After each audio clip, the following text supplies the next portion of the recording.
Era una madrugada lluviosa en Zaragoza. El Hospital General San Rafael funcionaba con personal reducido en la planta de cardiología. 40 pacientes, la mayoría mayores, dormían conectados a respiradores y monitores. Muchos acababan de salir de operaciones delicadas. La ciudad sufría constantes cortes de luz por culpa de la tormenta, pero nadie imaginaba que esa noche la rutina sería destruida por una cadena de eventos que cambiaría sus vidas. Entre el personal nocturno estaba Isabel Romero, una enfermera de 42 años, discreta y serena. Llevaba más de una década trabajando en el hospital, siempre en turnos nocturnos. No hablaba mucho, pero jamás perdía la calma. Sus compañeros la llamaban la de hielo, aunque no con desprecio, sino con respeto. Nunca levantaba la voz, ni siquiera en situaciones críticas. Simplemente actuaba, con determinación, como si hubiera vivido cosas peores. Y las había vivido. Isabel prefería las madrugadas porque, según ella, el hospital respira de otra manera cuando todos duermen.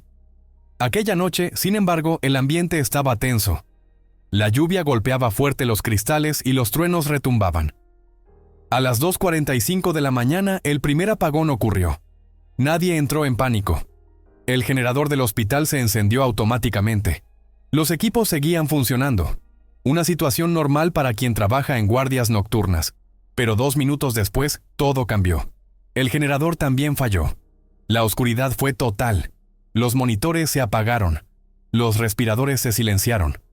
Solo las luces de emergencia rojas iluminaban débilmente los pasillos.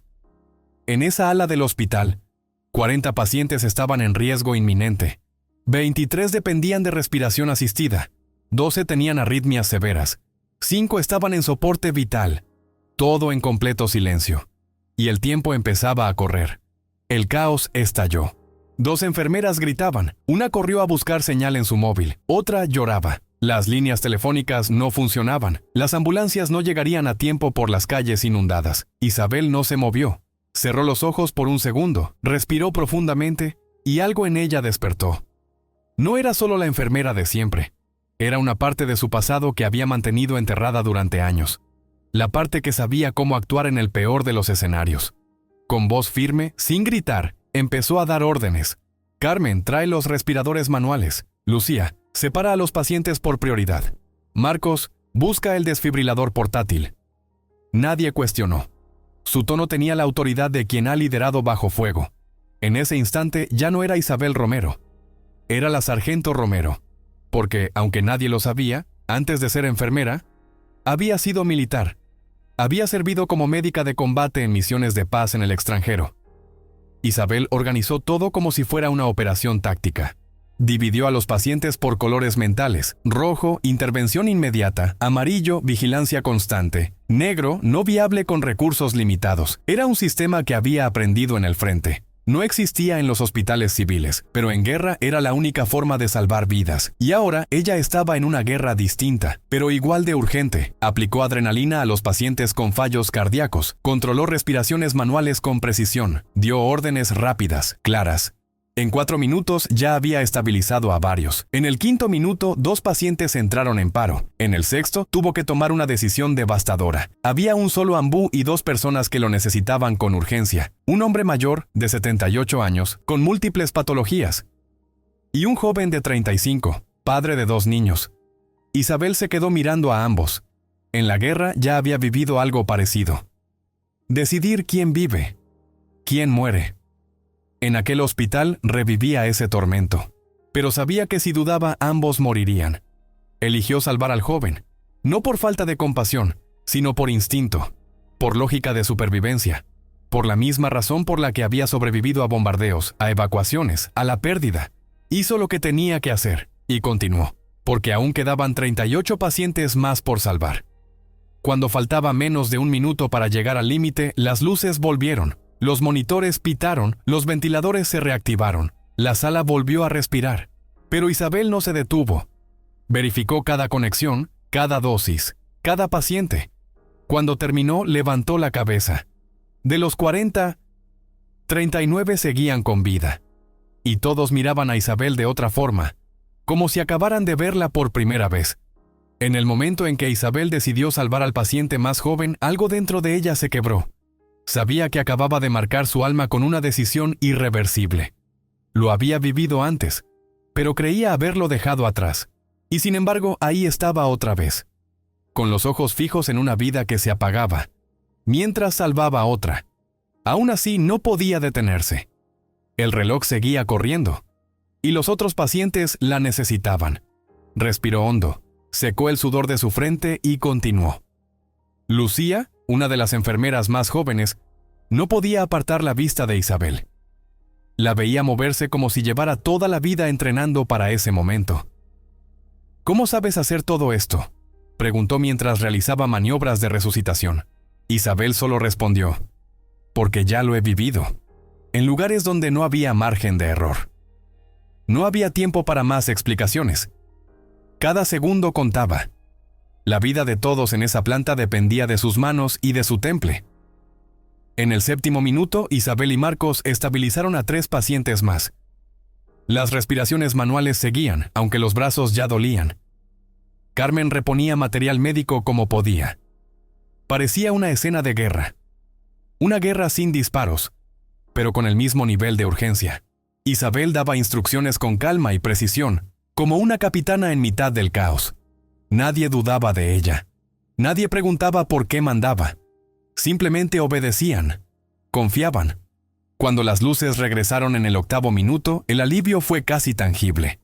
Los ventiladores zumbaban de nuevo. Los monitores volvían a emitir sus pitidos rítmicos. Algunos pacientes se despertaban, confusos. Otros dormían, sin saber que habían estado al borde del abismo. Isabel no celebró.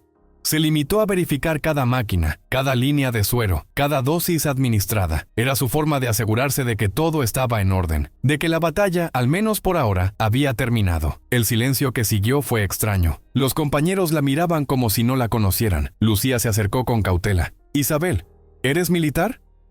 Ella bajó la mirada incómoda. Llevaba 13 años sin hablar de su pasado, pero ya no podía esconderlo. «Fui sargento médico. Estuve en misiones en África y Oriente Medio».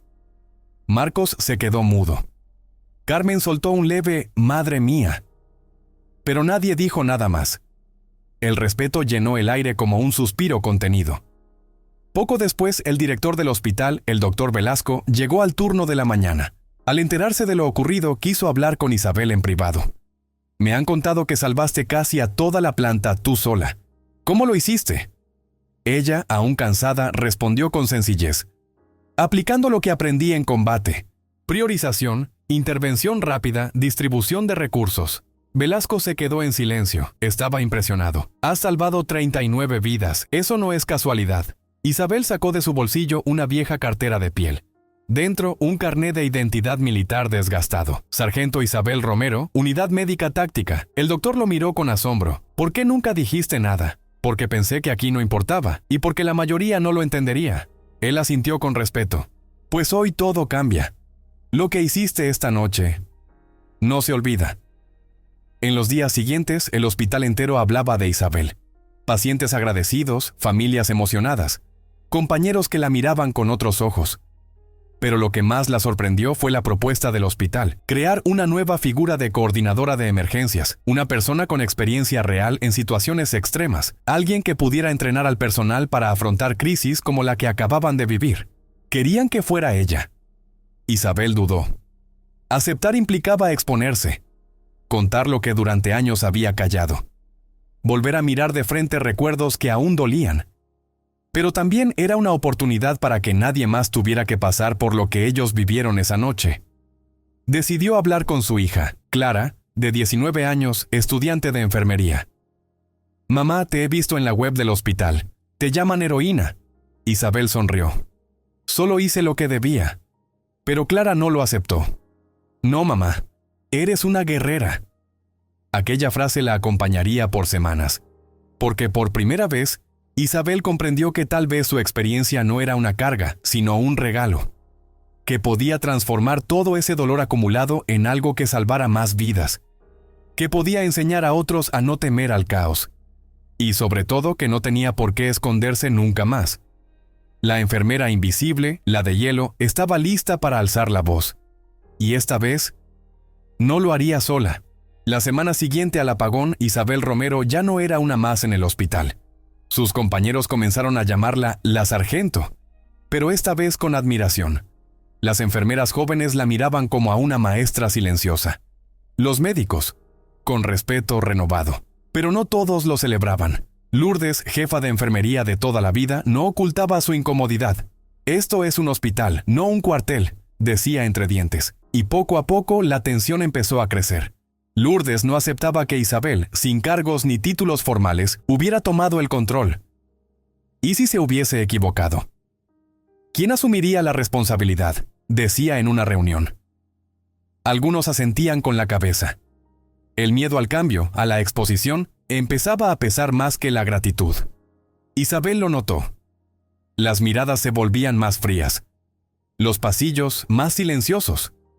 Había sobrevivido a guerras, pero ahora enfrentaba otra batalla. La interna, la de los celos y el protocolo.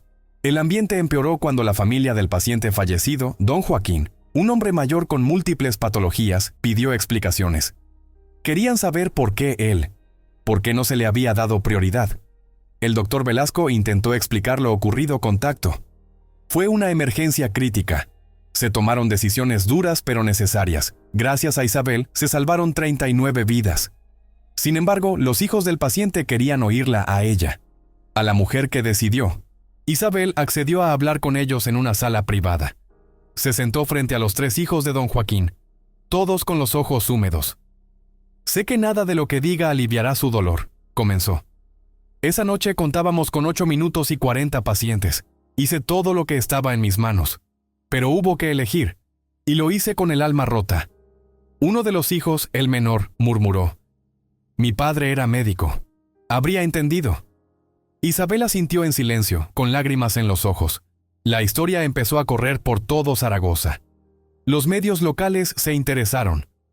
Un reportero apareció en el hospital con cámara en mano, buscando entrevistar a la enfermera heroína. Isabel se negó. «No soy una figura pública. Solo cumplí con mi deber».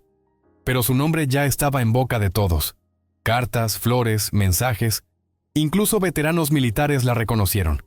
Pero cada palabra de elogio era, para ella, un peso más sobre los hombros. Mientras tanto, la dirección del hospital esperaba su decisión. Aceptar o no el cargo de coordinadora de emergencias. Isabel no tenía prisa. Observaba, analizaba, y algo le preocupaba. A pesar del impacto de aquella noche, no se había hecho ninguna mejora estructural en el hospital. «No quiero un título si el sistema sigue igual», le dijo al doctor Velasco. Él comprendió. Le ofreció total libertad para rediseñar los protocolos de emergencia desde cero. Pero la resistencia seguía creciendo. Lourdes, desde su puesto, comenzó a cuestionar formalmente las decisiones de aquella noche. Isabel actuó sin autorización, saltó los procedimientos. No es así como se hacen las cosas en medicina civil. Incluso insinuó abrir una investigación interna. Isabel no se defendió, solo observó. Sabía que la guerra más difícil no era contra el fuego o la oscuridad, sino contra el miedo a cambiar. Y esa guerra no se ganaba con medallas. Una mañana, al llegar al hospital, encontró su taquilla abierta. Alguien había revuelto sus cosas. Faltaban papeles. Sobre su bata blanca, alguien dejó una nota anónima. «Este no es tu campo de batalla». Isabel sintió una punzada en el pecho. Se sentó en silencio en el vestuario. Cerró los ojos y por un instante volvió a los días en que dormía bajo fuego enemigo. Se preguntó si valía la pena seguir, si su lugar realmente estaba allí. Pensó en marcharse. Pero esa misma tarde su hija Clara apareció en el hospital. Llevaba un sobre en la mano. «Mamá, es una carta de mi universidad. Quieren que des una charla sobre tu experiencia en situaciones extremas». Isabel la abrió. Leyó despacio y por primera vez sonrió. Tal vez su pasado podía ayudar a otros. Tal vez ese dolor acumulado podía convertirse en algo útil. Tal vez sí valía la pena quedarse. Clara la miró con orgullo. «Tú me enseñaste a ser valiente. Ahora enséñales a ellos». Esa noche, Isabel paseó por la planta de cardiología. Observó a los pacientes durmiendo, a los enfermeros en sus rondas, a los técnicos revisando equipos. Vio a Lucía aplicando una técnica de reanimación que ella misma había enseñado. Y entonces comprendió. Ya no podía desaparecer. No después de haber abierto los ojos de todos. No después de haber salvado 39 vidas y enseñado que el valor a veces viste de blanco. y camina en silencio. El lunes siguiente, Isabel Romero volvió al hospital con paso firme. Llevaba una carpeta bajo el brazo, llena de esquemas, simulacros y propuestas. No era su renuncia, era un plan de transformación. Entró en la oficina del doctor Velasco, lo miró a los ojos y le dijo: acepto el puesto, pero necesito autonomía total para preparar al personal, desde el celador hasta el cirujano. El director sonrió. Después de lo que hiciste, el hospital es tuyo, Isabel. En menos de 2 semanas, todo comenzó a cambiar. Isabel diseñó planes de emergencia personalizados, creó simulacros nocturnos y entrenamientos prácticos. Adaptó técnicas militares a un entorno civil, siempre con respeto y sensibilidad. Al principio hubo recelo. Algunos no entendían su método. Pero bastaba escuchar uno de sus relatos para entender que no era teoría, sino experiencia de vida. Cada sesión era una lección de supervivencia real. Los pasillos del hospital, antes fríos y monótonos, se llenaron de actividad. Enfermeros practicaban reanimaciones. Técnicos aprendían a priorizar pacientes. Incluso médicos veteranos acudían a sus clases. Isabel nunca alzó la voz. Enseñaba con la mirada firme y la paciencia de quien ha vivido lo impensable. Lo hacía por una razón simple. La próxima vez, no quería que nadie enfrentara 8 minutos de oscuridad sin saber qué hacer. Una mañana, en la entrada de la planta de cardiología, apareció una placa, un rectángulo de acero pulido con letras discretas. 13 de febrero de 2024. 39 vidas salvadas. En honor a los héroes silenciosos. Nadie mencionó su nombre. Isabel no lo pidió. Pero todos sabían quién había cambiado el destino de esa noche. Al verla por primera vez, pasó los dedos sobre el metal y murmuró: por los que no pudimos salvar. Clara, su hija, fue testigo de todo. Observó cómo su madre, que durante años evitó hablar del pasado, se transformaba en una referente para todos. Mamá, tú no solo salvaste pacientes, les diste a todos una lección de humanidad. Isabel la abrazó. Solo hice lo que debía. Pero Clara insistió. No, hiciste más. Mostraste que el verdadero valor es saber actuar en silencio, sin buscar reconocimiento, solo porque sabes que es lo correcto. Poco después, llegó una propuesta del Hospital Universitario de Valencia. Querían que Isabel liderara un programa nacional de preparación en emergencias, un cargo prestigioso con un buen sueldo y recursos amplios, pero ella lo rechazó. Cuando nadie sabía qué hacer, este hospital me necesitó. Aquí me quedo. Prefería seguir cerca de los pacientes, de las noches largas y de los rostros que alguna vez confió en ella sin saber quién era realmente. Durante los meses siguientes, Isabel fue llamada para asistir en 3 emergencias críticas. Un incendio en una residencia de ancianos, un accidente múltiple en la autopista y un brote de intoxicación en un colegio. En cada una aplicó los mismos principios: calma, liderazgo, decisiones firmes. Y en cada una dejó su huella sin buscar aplausos. Su compromiso era con la vida, no con el reconocimiento. En casa, Isabel por fin pudo dormir en paz. Las pesadillas cesaron. No porque hubiera olvidado el pasado, sino porque lo transformó en algo útil. Su historia dejó de ser un peso. Ahora era una guía. No hablaba mucho de lo vivido en zonas de conflicto, pero sí enseñaba a cada nuevo miembro del hospital cómo actuar bajo presión, cómo no temer a lo desconocido, y eso para ella era suficiente. En los pasillos, su figura se volvió un símbolo. Los recién llegados aprendían rápido. Si algo va mal, busca a Isabel.